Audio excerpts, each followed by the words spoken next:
Hi, in today's video we have some data here. We need to insert a number. So here we have a data validity need to be a whole number less than 11. So this is what we need to insert, and here it's a list between A, B and C. Okay, so now let's insert something wrong, and let's see how to detect the problems. Tools,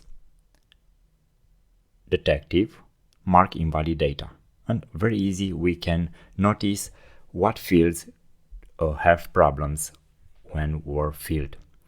So let's correct them. So we have no mark. If we make something wrong again, it's marked. So very easy to use. Let's try again. Tools, detective, invalid data. So we have no invalid data. Let's make something wrong again, and let's test again.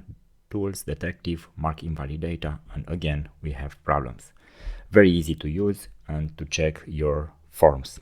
Thanks for watching, and please subscribe for more.